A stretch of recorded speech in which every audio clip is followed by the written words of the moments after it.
आप देख रहे हैं अमेज नाउ।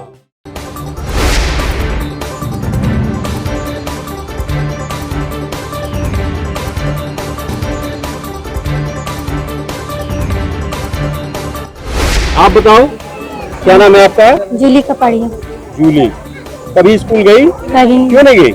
क्योंकि मेरे पापा डेथ हो गए हैं, मेरी मम्मी पढ़ा नहीं सकती। क्योंकि मेरे पापा डेथ हो गए हैं, मेरी मम्मी पढ़ा नहीं सकती। कोई बात नहीं, कोई बात नहीं, कोई नहीं। बेटा नहीं रुक। निशा कपाड़िया। निशा कपाड़िया, पापा क्या करते हैं आपके? दुकान पर काम करते हैं। दुकान पे। कभी स्कूल गई? नहीं। ठीक ठीक बताइएगा, सोच के याद करके। कभी स्कूल नहीं गया। सच बताइएगा। सच, हम कभी स्कूल नहीं गए। आप बताओ। मेरा नाम है कुमकुम। मैंने पढ़ने की बहुत उम्मीद की थी, बट जब मेरा एडमिशन होने जा रहा था तो मेरे पापा की मृत्यु हो गई, तो उसकी वजह से नहीं हो पाया। भाई बहन है घर में? जी।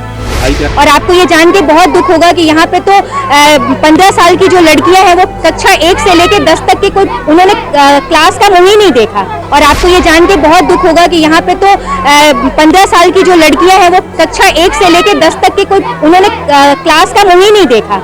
वाला गोरखपुर, और गोरखपुर महानगर में एक इलाका है मानबेला। मानबेला आज नहीं, करीब 8 साल पहले लोगों की जेहन में चढ़ा, और आज भी लोगों को जवानी इस इलाके का नाम याद है, मानबेला। कारण ये है कि यहाँ पर 8 साल पहले प्रधानमंत्री ने अपना इस सरजमी से पहला भाषण दिया था। हम यहाँ पर आए हैं शिक्षा की तमाम परेशानियों को, शिक्षा विभाग के द्वारा जो प्रसार किया जा रहा है, लेकिन शिक्षा की जो रोशनी है वो कहाँ तक पहुँच पाई है, उसको देखने और दिखाने के लिए हम यहाँ आज पहुँचे हुए हैं। तो आइए जायजा लेते हैं इस इलाके का, जो वार्ड नंबर 4 है, ये मानबेला का।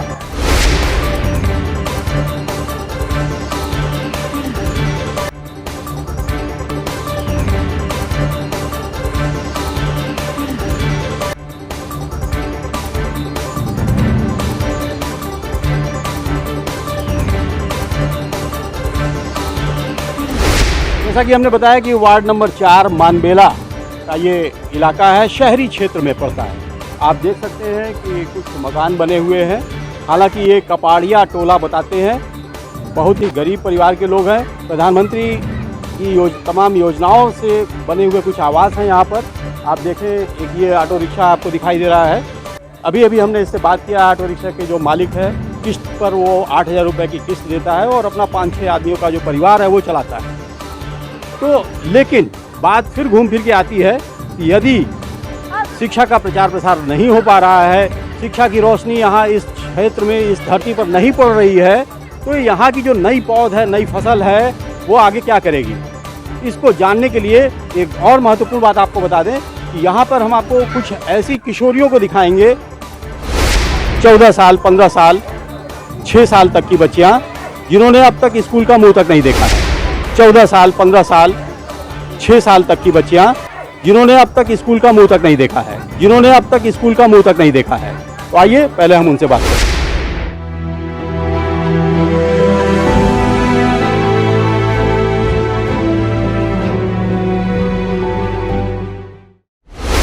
सरकारों ने शिक्षा पर अरबों रुपए बहाए हैं। कोशिश रही है कि घरों से निकालकर स्कूलों तक बच्चों को पहुंचाया जाए। हम आपको दिखाते हैं, आज 2 तरीके के यहाँ पर बच्चे हैं, खास तौर से किशोरियाँ हैं, जो उनमें से एक पक्ष ऐसा है जो कभी स्कूल का मुंह नहीं देखा है। दूसरी तरफ कुछ ऐसी भी बच्चियाँ, किशोरियाँ हैं, जिन्होंने कक्षा 3 तक, कक्षा 5 तक पढ़ाई की, और फिर कभी आर्थिक बोझ से या फिर स्कूलों की उपेक्षात्मक रवैये के कारण स्कूल जाना बंद कर दिया है। तो आइए सबसे पहले बात करते हैं, क्या नाम है आपका? निशा कपाड़िया। निशा कपाड़िया, पापा क्या करते हैं आपके? दुकान पर काम करते हैं। दुकान पे। कभी स्कूल गई? नहीं। ठीक ठीक बताइएगा, सोच के याद करके। कभी स्कूल नहीं गया। सच बताइएगा। सच, हम कभी स्कूल नहीं गए। आप बताओ, क्या नाम है आपका? जूली कपाड़िया। जूली, कभी स्कूल गई? कभी। क्यों नहीं गई? क्योंकि मेरे पापा डेथ हो गए हैं, मेरी मम्मी पढ़ा नहीं सकती। कोई बात नहीं, कोई बात नहीं, कोई नहीं। बेटा नहीं रुकिए। आप बताओ। हम भी स्कूल नहीं गए हैं जी? हम भी स्कूल नहीं गए। क्यों? जोर से बोलिए। घर में पैसा ऐसा नहीं था, मम्मी पढ़ा नहीं पाई। आप जोर से बोले तब तो सुनाई देगा कैमरे पे। मम्मी पढ़ा नहीं पाई, पैसा ऐसा नहीं था, इसलिए। पैसा नहीं होने की वजह से पढ़ा नहीं पाई। तो सरकारी स्कूल तो है ना आपके बगल में? आधार कार्ड नहीं बना है। कार्ड भी नहीं बना।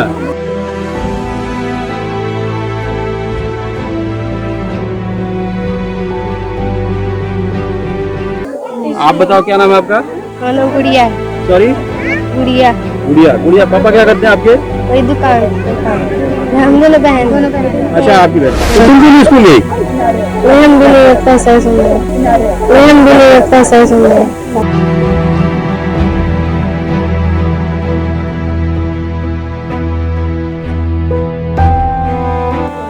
पढ़ाई में कहाँ पैसा लगता है? सरकारी स्कूल है बगल में, जाना चाहिए ना। आप बताओ। मेरा नाम है कुमकुम। मैंने पढ़ने की बहुत उम्मीद की थी, बट जब मेरा एडमिशन होने जा रहा था तो मेरे पापा की मृत्यु हो गई, तो उसकी वजह से नहीं हो पाया। भाई बहन है घर में? जी। भाई क्या करते हैं? भाई पत्थर का काम करता है। तो पढ़ा नहीं पा रहा है? नहीं। तो इसकी शिकायत ये तो कहीं कहना चाहिए ना, सभासद आपके होंगे वार्ड में, वो कौन है, मीरा देवी का नाम है, तो इनसे सभासद से मिलना चाहिए था, वो कोई व्यवस्था करता। आप तो थोड़ी बहुत इंग्लिश भी जान रही हो, कैसे पढ़ाई करती हो? घर पे और अमित भैया के पास कोचिंग पढ़ते हैं, उसको भी पैसा नहीं दे पाते हम लोग टाइम से अपने से। उसको भी पैसा नहीं दे पाते हम लोग टाइम से अपने से। आपका नाम बताओ। खुशबू कपाड़ी। कभी स्कूल गई? नहीं, हम लोग पैसे की वजह से कभी स्कूल नहीं जाते हैं। पापा क्या करते हैं आपके? पापा नहीं है, पापा देते हैं। भाई है बड़ा? हाँ। क्या करता है भाई? भाई पत्थर का काम करता है। पत्थर का काम करता है भाई। प्रीति कपाड़िया। प्रीति, आपके पिताजी? लिबराई करते हैं, 200 रुपये मिलता है। कितने भाई बहन हो आप लोग? हम लोग 3 बहनें 2 भाई हैं। छोटे भाई है, उसका एक आँख नहीं है, एक पैर से लाचार, उसी को हम देखभाल करते हैं। मेरी मम्मी जाती है काम पे, तो एक पापा कमाई पे मतलब घर चलता है, और मम्मी मतलब वो करती है। हाँ, वही करती है। तो स्कूल बगल में है, सरकारी स्कूल बगल में है। छोटे छोटे भाई, एक भाई की आँख नहीं है, वो देख नहीं पाता मेरा भाई, और एक भाई पैर से लाचार, तो वो नहीं चलता। हम दोनों भाई बहन का वो करते हैं, देखभाल करते हैं। हाँ। हमने अभी आपको दिखाया कि 2 तरीके की यहाँ पे किशोरियाँ इस वार्ड की, जिनमें से कुछ ने कभी स्कूल का मुंह नहीं देखा, और कुछ ऐसी हैं जिन्हें परिस्थितिवश उनके स्कूल की पढ़ाई आगे नहीं हो सकी है। यहाँ तक कि कुछ कक्षा 5 में पढ़ने वाली बच्चियाँ जो आगे पढ़ना चाहती थी, स्कूल ना होने की वजह से वो घर बैठ गई, और कुछ कक्षा 8 तक की बच्चियाँ भी इन्हीं वजहों से स्कूल न जा सकी। इसमें मैडम को या नहीं, पढ़ाई नहीं हो पा रहा है। अच्छा, तो पढ़ाई नहीं हो पा रहा इसलिए नहीं जा रहे? नहीं, इसलिए नहीं। तो नुकसान तो तुम्हारा ही हो रहा है। हाँ, तो अरे थोड़ा पैसे कमी वजह से हम लोग नाम नहीं लिखा पा रहे हैं। नाम कहाँ लिखाना है?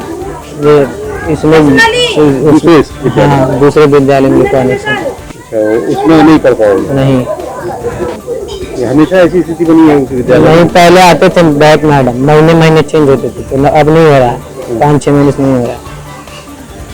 तो अभी इस सत्र में इस साल जुलाई से शुरू हुआ है पढ़ाई, तो जुलाई से अभी कोई नहीं आ रहा है? नहीं, टीचर जाते हैं सब लोग, बस जाते हैं, और कुछ लोग जाते हैं, कुछ लोग नहीं जाते हैं। जब भी मर्जी तब चले जाते हैं।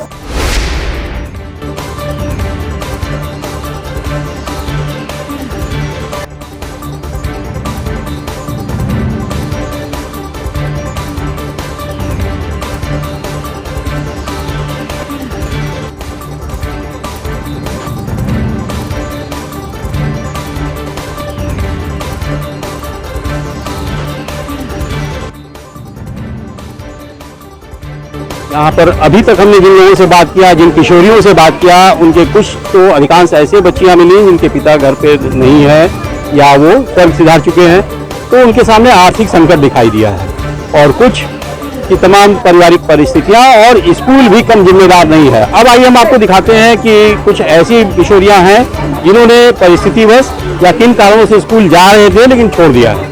नहीं सर, हम स्कूल नहीं गए। अभी तक स्कूल नहीं गई? कभी नहीं? मैं बस कोचिंग पढ़ते हैं। कोचिंग करती हो? किस क्लास में अगर पूछा जाए तो पूछे तो क्या बताओगी आप? किस क्लास में मतलब पढ़ते हैं? नहीं पढ़ती हो? नहीं पढ़ते हैं। कोचिंग में पढ़ाई कर रही हो? यस। क्या क्या सीख लिया है? बस जो कोचिंग में पढ़ाया जाता है क्या वही, सीखा बताओ? हल्का फुल्का जो पढ़ाते हैं बस वही पढ़ते हैं। टेबल पढ़ाया गया? हाँ, टेबल पढ़ाया जाता है। टेबल कहाँ तक का पढ़ाया गया है? हम 15 तक का पढ़ा है। 15 इतना आपको याद है? हाँ बस बीच में थोड़ा बीच में हो जाएगा। हाँ, आप बताओ क्या नाम है आपका? पलक पलक। पापा क्या करते हैं? ऑटो चलाते हैं। ऑटो पढ़ाई किया? हाँ पढ़ाई किया। कितनी? 5 ज्यादा हो गई क्या पढ़ाई? नहीं ज्यादा नहीं हुई, मतलब थोड़ा परेशानी थी घर पे, इसलिए से थोड़ा। क्या नाम है आपका? प्रियंका का पाड़ी। कितनी पढ़ाई की आपने? 8 तक। क्यों सिर्फ 8 तक? क्योंकि स्कूल में इतनी क्लासेस थी, क्लास उससे आगे नहीं था, सरकारी स्कूल थी। क्योंकि स्कूल में इतनी क्लासेस थी, क्लास उससे आगे नहीं था, सरकारी स्कूल थी। तो अगर उससे ऊपर का क्लास मिलता तो आप पढ़ाई करती? हाँ। अच्छा, पढ़ाई में मन लगता है? हाँ। क्या नाम बताया आपने? प्रियंका का पाड़ी। आप बताओ। नीलम का पाड़ी। नीलम, कितनी पढ़ाई की आपने? 5 तक। बस? क्यों उसके आगे क्यों नहीं? क्योंकि वो सरकारी था, 5 तक ही चला, उसके ऊपर नहीं चला क्लास, बंद। क्यों उसके आगे क्यों नहीं? क्योंकि वो सरकारी था, 5 तक ही चला, उसके ऊपर नहीं चला क्लास, बंद। कोई 5 तक पढ़ा। नाम बता अपना। इंदू का पाड़ी। है जी? इंदू का पाड़ी। हिंदू। पढ़ाई कहाँ तक? 5 तक। उसके आगे क्यों नहीं पढ़ी? सरकारी स्कूल था दूसरा। दे रही हैं, तो आपकी क्या भूमिका है यहाँ, क्या करती हैं आप? बेसिकली देखिए, मैं जनजागृति सेवा संस्थान की अध्यक्ष हूँ और विगत 2013 से अपनी संस्था को इस गोरखपुर में चला रही हूँ।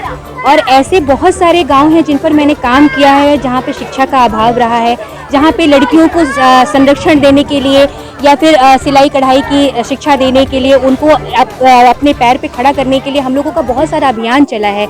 लेकिन आज भी इस गोरखपुर शहर में बहुत से ऐसे गांव हैं जहां शिक्षा का नाम दूर दूर तक नहीं है। हम लोग जब इस गांव में आए हैं तो हम लोगों को ये पता चला कि मानबेला खास, जो कि हमारे माननीय योगी जी के सटे है। ये बताइए कि यहाँ आपकी क्या भूमिका है? मेरी भूमिका ये रहेगी कि संस्था के द्वारा हम यहाँ पे निःशुल्क बच्चों को शिक्षा अभियान चलाएंगे और जो भी रिमिडियल क्लासेस हैं, अगर जिन माता पिता के पास पैसा का अभाव है, हम उनको यहाँ पे क्लासेस देंगे ताकि उनको उच्च शिक्षा मिल सके। इनको कुछ आप स्टेशनरी वगैरह भी मुहैया कराएंगे? बिल्कुल, स्टेशनरी मुहैया कराऊंगी। इनकी ज़रूरत के हिसाब से जो भी इनके एजुकेशन बेस्ड जो भी ज़रूरतें होंगी वो हम इनको मुहैया कराएंगे। और चीज़ों की जरूरत समझ में आ रही है जी। क्योंकि आपकी संस्था गांव में और इतनी सुदूर क्षेत्रों में जा के काम कर रही है। जी जी तो इन परेशानियों को, इस सिनारियों को जी सरकार या संबंधित विभाग तक पहुंचाने की भी बिल्कुल, इसके लिए एक स्ट्रैटेजी तैयार होगी हमारी तरफ से, जिसमें अहम भूमिका आपके प्रशासन की भी होगी। हम अपने पैड पर यहाँ की जो समस्याएं हैं उनको लेकर प्रशासन अधिकारी से मिलेंगे। उसके बाद हम अपनी बात को योगी जी के सामने रख के, उनको ये पता होना चाहिए कि यहाँ पे शिक्षा अभाव किस तरह से है।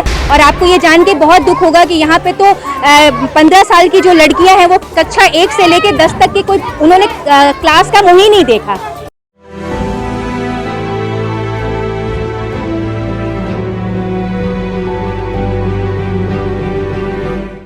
ऐसे से भी बच्चे हैं यहाँ पे, हम लोगों से कहा गया। आप उनको मिलवाएंगे? बिल्कुल, यहाँ पर हैं। उस दिन हम लोग आए हुए थे तो हम लोगों को ये कहा गया कि जिन्होंने आज तक स्कूल का मुंह ही नहीं देखा। जैसा कि हमने बताया कि वार्ड नंबर 4 मानबेला का ये इलाका है, शहरी क्षेत्र में पड़ता है। आप देख सकते हैं कि कुछ मकान बने हुए हैं। हालांकि ये कपाड़िया टोला बताते हैं, बहुत ही गरीब परिवार के लोग हैं। प्रधानमंत्री की तमाम योजनाओं से बने हुए कुछ आवास हैं यहाँ पर। आप देखें, एक ये ऑटो रिक्शा आपको दिखाई दे रहा है। अभी हमने इससे बात किया। ऑटो रिक्शा के जो मालिक है, किस्त पर वो 8,000 रुपये की किस्त देता है और अपना 5-6 आदमियों का जो परिवार है वो चलाता है। तो लेकिन बात फिर घूम फिर के आती है कि यदि शिक्षा का प्रचार प्रसार नहीं हो पा रहा है, शिक्षा की रोशनी यहाँ इस क्षेत्र में, इस धरती पर नहीं पड़ रही है, तो यहाँ की जो नई पौध है, नई फसल है, वो आगे क्या करेगी? कुमार कपाड़िया है। मेरे पिताजी का देहांत 8 साल हो गया और अभी 2 साल पहले मैंने LPG ऑटो खरीदी है। इसका भी हर महीने की EMI लोन जो बहुत मुश्किल से, और परिवार का चलाना, 3 भाई हैं हम लोग, माँ बुजुर्ग है, 2 भाई अभी छोटे छोटे पढ़ते हैं, वाइफ है हमारी, और हमारी एक 3.5 साल की बिटिया। 5-6 लोगों का परिवार है। इसी गाड़ी से हम लोग खाना, परिवार अपना मतलब भारत पोषण करते हैं और उसी से मतलब 8,430 रुपए की किस्त हर महीने जमा बहुत मुश्किल से कर पाते हैं। इस महीने की आसानी से हो ही नहीं पाता, बड़ी मुश्किल से कर पाते हैं। और इसी में खाना खर्चा परिवार का देखना बड़ी मुश्किल से। इस किस्त में कई किस्तें तो मतलब 1-2 महीने की पेंडिंग भी हो जाती हैं, जमा नहीं कर पाते हैं समय से, बड़ी मुश्किल से जमा कर पाते हैं। अब आपको देखना होगा, समझना होगा, खंगालना होगा कि स्कूल चलो अभियान, बेटी पढ़ाओ बेटी बचाओ अभियान और मिड डे मील जैसी तमाम योजनाएं शिक्षा प्रसार को लेकर तैयार हैं। लेकिन तमाम ऐसे कारण हैं जिसमें बहुत ज़्यादा अगर कोई जिम्मेदार है तो शिक्षा विभाग के साथ साथ स्थानीय जनप्रतिनिधि, यानी कि इस इलाके का पार्षद या प्रधान। वार्ड नंबर 4 में हम खड़े हैं। यहाँ की जो प्रधान है बताया गया कि महिला है और तकरीबन 2-2.5 घंटे से हम लोग इस इलाके में मौजूद हैं। संभवतः इसकी सूचना वहाँ तक पहुँच चुकी होगी, लेकिन न तो उनका कोई प्रतिनिधि दिखाई दिया। हम लोगों से संपर्क करने की कोशिश किया और जब हम इन मोहल्ले वालों से बात किया, हमने वार्ड वासियों से बात किया, उनका भी कहना है कि उनका रुख बिल्कुल सकारात्मक नहीं है। मानबेला वार्ड नंबर 4 में हम लोग आए हुए हैं और आपके माध्यम से मैं ये कहना चाहता हूँ उत्तर प्रदेश के सरकार से, पूज्य योगी आदित्यनाथ जी महाराज को, कि जिन गांवों में, जिन भी सेंटरों पे जिन शिक्षकों की नियुक्ति आज के टाइम है, जो 3 साल के लगभग बिता चुके हैं, उनको वहां से हटाकर ऐसे जगहों पे जरूर भेजा जाए। जैसे अभी यहाँ के स्थानीय निवासी भाई साहब ने अभी कहा है कि स्कूलों में शिक्षकों का अभाव है, तो ऐसे शिक्षकों की ड्यूटी लगाई जाए। प्रत्येक दिन हर शिक्षक जो है ऐसे सेंटरों पे पढ़ाने के लिए आए, वही शिक्षक आए जो अपने सेंटर पे 3 साल कम से कम वो कंप्लीट कर चुका हो, जिससे यहाँ गांव में जो है लोगों को एक बल मिलेगा और क्या नाम है, शिक्षा में जो है एक जागरूकता पैदा होगी, यहाँ के लोगों में एक जागरूकता पैदा होगी और उससे बच्चे जो है शिक्षित होंगे। तमाम ऐसे अभी पूरे जिले का अगर क्या नाम है वो उठा लिया जाए ग्राफ, तो तमाम ऐसे टीचर हैं जो क्या नाम है स्कूल जाते ही नहीं हैं। शिक्षा विभाग अभी एकदम निरंकुश पड़ा हुआ है। अगर शिक्षा विभाग जरा भी अगर आगे बढ़े और जागे इस पे पहल करे तो शिक्षकों की कमी नहीं होगी। गांव से शहर की ओर इन वार्डवासियों ने रुख कर लिया है, लेकिन उनको जो सुविधाएं मिलनी है वो अभी भी ना के बराबर हैं। तो ये है वार्ड नंबर 4 मानबेला का सच। देखते रहिए अमेज नाउ।